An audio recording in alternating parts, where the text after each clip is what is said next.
গোপালগঞ্জে যাদের জীবন নাশের হুমকি ছিল তাদের সহায়তা করেছে বলে জানিয়েছেন মিলিটারি অপারেশনস ডাইরেক্টরের স্টাফ কর্নেল মোহাম্মদ শফিকুল ইসলাম।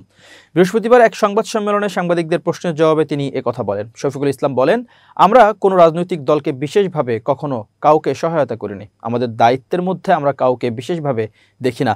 গোপালগঞ্জে যেটা হয়েছে, ওই রাজনৈতিক দলের অনেকেই জীবন নাশের হুমকি ছিল।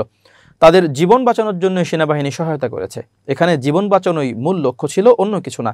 যে কোনো রাজনৈতিক দল কোথায় তাদের সভা সমিতি ও বৈঠক করবে তা সাধারণত স্থানীয় প্রশাসন ও পুলিশের কাছে থেকে ক্লিয়ারেন্স নিতে হয়। উল্লেখ করে তিনি বলেন, এ বিষয়ে স্থানীয় প্রশাসন ও পুলিশ জানত।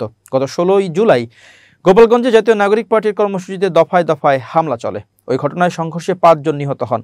সেখানে সেনাবাহিনী প্রাণঘাতী অস্ত্র ব্যবহার করেনি। আত্মরক্ষার্থে তারা বল প্রয়োগ করতে বাধ্য হয়েছে বলেও জানান তিনি বলেন, এটা একটা অনাকাঙ্ক্ষিত পরিস্থিতি ছিল, যেখানে ইট পাটকেলেই শুধু নিক্ষেপ করা হয়নি, এখানে ককটেল নিক্ষেপ করা হয়েছে। যখন সেখানে জীবন নাশের হুমকি ছিল, তখন আত্মরক্ষার্থে আমাদের যে আইন শৃঙ্খলা বাহিনী ছিল তারা বল প্রয়োগ করেছে বা করতে বাধ্য হয়েছে। এখানে প্রাণঘাতী কোনো অস্ত্রের ব্যবহার করা হয়নি।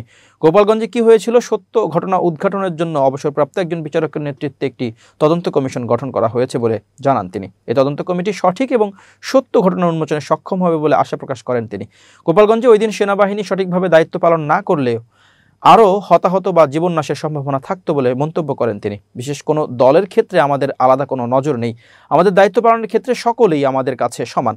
যেখানে জীবনের হুমকি, আমরা আগেও বলেছি, জনদুর্ভোগ বা জীবন নাশের হুমকি থেকে সেখানে আমরা কঠোর হই বা আমরা জনসাধারণকে সহায়তা করে থাকি। তো সেখানে আমরা যদি আমাদের দায়িত্ব সঠিকভাবে পালন না করতাম, তাহলে হয়তো আরও হতাহত বা জীবন নাশের সম্ভাবনা থাকতো। তো সেই হিসেবে আমরা এটা করেছি বলেন তিনি। আইনশৃঙ্খলার পরিস্থিতি নিয়ন্ত্রণের জন্য সকল বাহিনীকে একত্রে কাজ করতে হবে এবং যাদেরকে অগ্রভাগে কাজ করার দরকার তাদের আরও ইফেক্টিভ হতে হবে বলে মন্তব্য করেন তিনি। একই সাথে সেনাবাহিনীকে যে ম্যাজিস্ট্রেসি পাওয়ার দেওয়া আছে, তাতে তারা শুধু তল্লাশি এবং অপরাধীকে গ্রেপ্তার করতে পারে বলে জানান এই সেনা কর্মকর্তা। শফিকুল ইসলাম বলেন, অপরাধীকে গ্রেপ্তার করার পরে বিচারিক প্রক্রিয়া হস্তান্তর করার পরে আসলে আমাদের আর কিছু করার থাকে না। এজন্য বলছি, যেসব আইন প্রয়োগকারী সংস্থার সর্বাগ্রে কাজ করার দরকার তাদেরকে আরও ইফেক্টিভ হতে হবে। সাংবাদিকদের আরেক প্রশ্ন উত্তরে তিনি বলেন, পার্বত্য চট্টগ্রামে সেনাবাহিনী নিরাপত্তা দিতে পারছে না, এটা ঠিক না, এটা সঠিক নয়। সেনাবাহিনী পার্বত্য চট্টগ্রামে প্রোটেকশন নিরাপত্তা দিয়ে যাচ্ছে এবং ভালোভাবেই দিচ্ছে।